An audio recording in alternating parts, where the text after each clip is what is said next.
Gente, hoje, depois de receber tantas perguntas, as pessoas, Shaylee, a gente gosta dos seus vídeos, claro que tem que melhorar, né? Tem que buscar mais conteúdos, né? Coisa mais interessante, o povo gosta de escutar. Portanto, eles estão pedindo, quem não me conhece, ficam perguntando, mas quem é você? Quem é Shaylee? De onde você veio? E toda essa coisa. Então, portanto, por carinho e respeito a vocês, eu tentei muito tempo não falar da minha vida pessoal. Porém, já que tantos querem saber, por que não? Não é? Então, gente, vou começar lá do comecinho, tentar não resumir, porque a minha vida é de tantos paradoxos, para resumir é difícil. Mas o meu pai biológico é de descendência cabo-verdiana, porém nascido na Bahia. A minha mãe é de descendência açoriano, dos Açores, meu pai de Cabo Verde e minha mãe dos Açores. Os descendentes deles vieram dos Açores, meu pai, minha mãe de meu pai de Cabo Verde, minha mãe dos Açores. Cabo Verde na África e Açores no arquipélago de Portugal. Ambos nasceram no Brasil. A minha mãe nasceu em Minas Gerais e meu pai nasceu na Bahia. Eu cresci numa cidade muito pequena no interior de Goiás, chamada Joviânia. Aquela cidade onde todo mundo conhece todo mundo. Quase como dizem por aí, o Currutela. Era muito pequena a cidade na época. Eu acredito que até então não cresceu depois desse tempo. E eu tenho a família de 8 irmãos. E quando meus pais se separaram, meu pai deixou a gente, minha mãe com 7 filhos, nós por um tempo, depois de um certo tempo, até que breve, ela conheceu meu padrasto, que foi um anjo que caiu do céu pra gente, que Deus mandou do céu, não tem dúvidas disso. Para um homem assumir uma mulher com 7 filhos, não se vê por aí com tanta frequência, não é, gente? Vocês há de ouvir. E ele foi maravilhoso nas nossas vidas, nos deu a oportunidade de estudar, nos deu um teto para viver, comida na mesa, farta. Então, portanto, a minha infância, ele é fazendeiro, a minha infância foi praticamente, cresci praticamente na fazenda, ao lado dele, praticamente. Porque quando a gente na fazenda não tinha escola, a gente escola rural, a gente ia para a cidade, dava mais ou menos 1 hora de distância da fazenda, a cidade.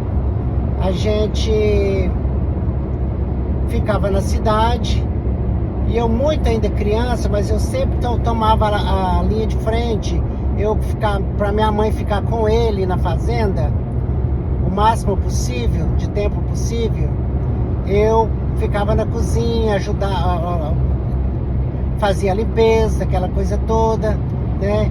Dava comida preparava comida para os demais, né? Irmãos.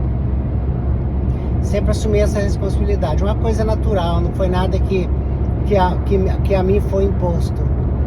Nada. Eu mesmo, é de mim.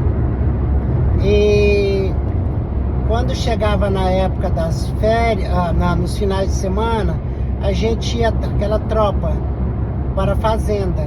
Ficava todo final de semana, às vezes matava uns dias de aula, deixava de ir na aula alguns dias, acabava ficando por lá também.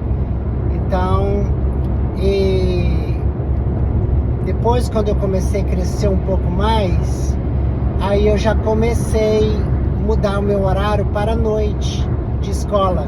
Eu ia para a fazenda, trabalhava durante o dia. O que é que eu fazia?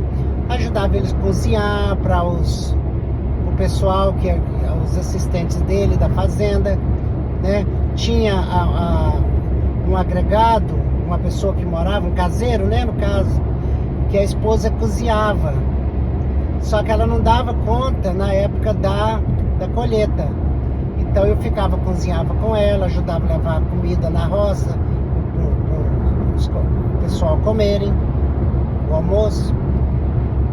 E à noite, de tardezinha, depois que eu apartava os bezerros das vacas, essa era uma função minha, né? Dava comida para os porcos de manhã, quando eu estava lá. O meu trabalho era mais ou menos isso: dar comida para o porco, colher ovos de galinha, apartar bezerros, pegar o cavalo para ele quando ele precisava. Ele adorava cavalgar. Todas essas coisas, trabalho rotineiro de fazenda, é o que eu fazia. E, portanto, eu ia para a cidade estudar à noite. Normalmente, quando eu ia de cavalo, o cavalo ficava no piquete durante a noite. De manhãzinha eu ia outra vez para a fazenda de manhã. Isso foi anos e anos e anos. Depois, quando eu completei, mais ou menos, passei da adolescência, terminando já a adolescência, eu percebi que aquele espaço ali não era para mim. Eu queria mais, eu precisava de mais, e eu fui atrás de mais. Fui para Brasília, através de outros anjos que eu considero como da família. Chegando em Brasília, sem profissão, uma matuta que mal falava português do sul de Goiás, português super pesado, errado. Mesmo nas escolas, os próprios professores não falavam correto, né? Eu fui aprender a palavra você para dizer em Brasília. Era você, não é? Portanto, como não tinha instrução nenhuma, aí eu falei para esse moço, que eu considero um primo, até porque crescemos praticamente juntos eles eram também de lá, e ele era do Ministério de Contas da União, tanto ele quanto a esposa. Mas eu não cabia no ministério, né? Não tinha como entrar no ministério. Portanto, eu fui trabalhar em questões domésticas por um tempo, numa mansão. Fiquei com esse pessoal um tempo. De lá eu mudei, fui para uma outra residência.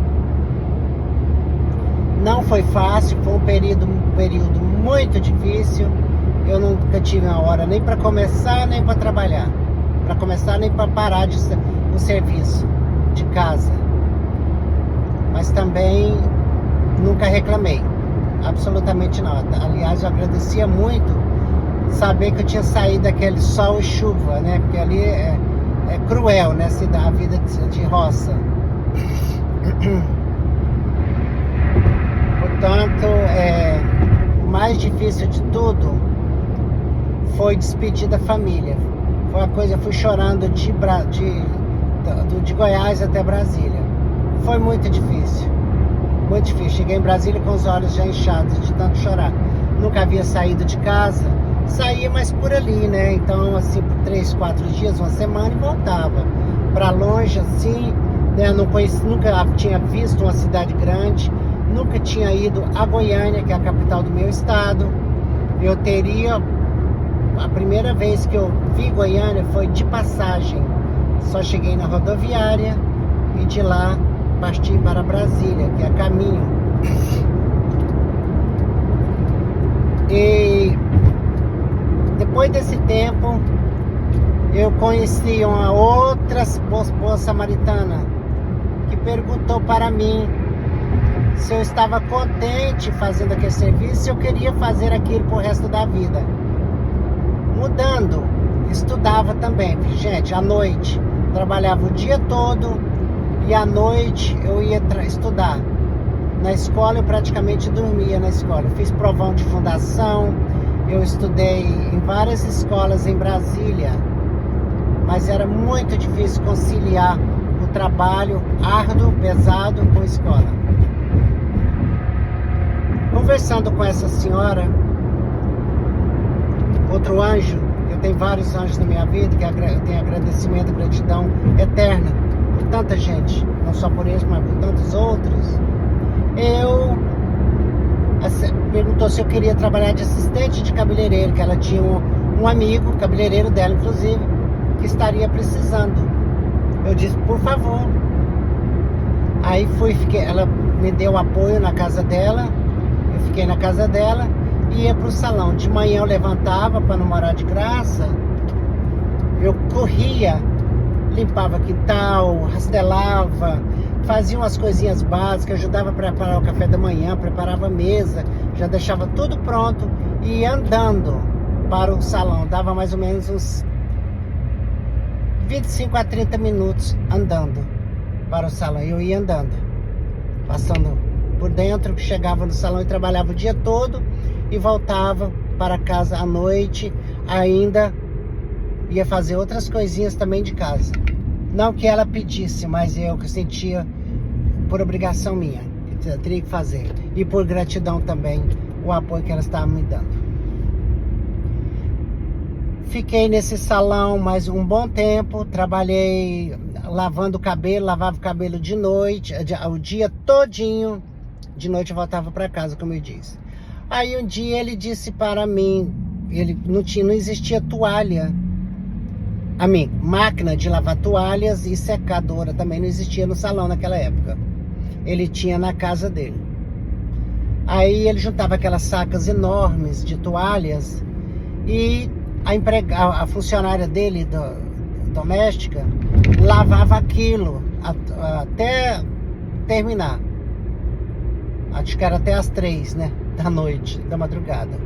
Aí eu peguei e comecei. Ele falou pra mim uma época de que ela não iria por um tempo. Alguma coisa aconteceu, não sei se ela viajou, o que aconteceu, que como ele iria fazer. E eu era assistente pessoal dele. Aí eu disse para ele, eu faço esse trabalho. Para ganhar um extra, eu faço esse trabalho. Fui. Gente,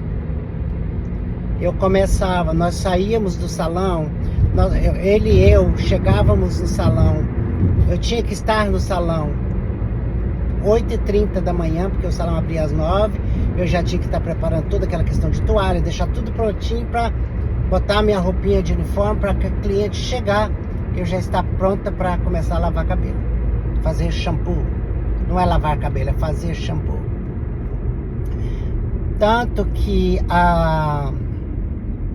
eu comecei fazendo esse trabalho de lavar toalha e lavar os kimonos, né? Aqueles jalecos bonitos, né, da cliente, chama em japonês a gente chama aquele de kimono.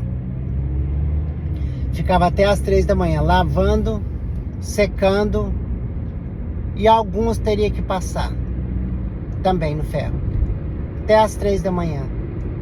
Quando chegava no dia seguinte, 8 horas a gente saía. Não, nesse caso eu já ficava lá dormindo com ele, ou na casa dele. A gente saía 8h30, 9 horas em ponto, estava no salão. Eu fiquei parecendo um zumbi. Eu fiquei em pele e osso, mas calada, não reclamava. Desculpa, porque não tinha horas para dormir. Era muito pesado.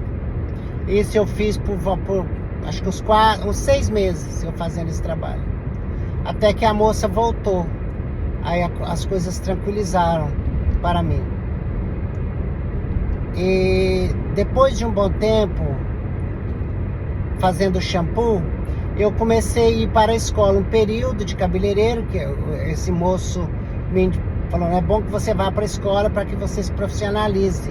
Foi muito bacana comigo, não foi egoísta, não é? Aí eu fui para a escola e voltava para o salão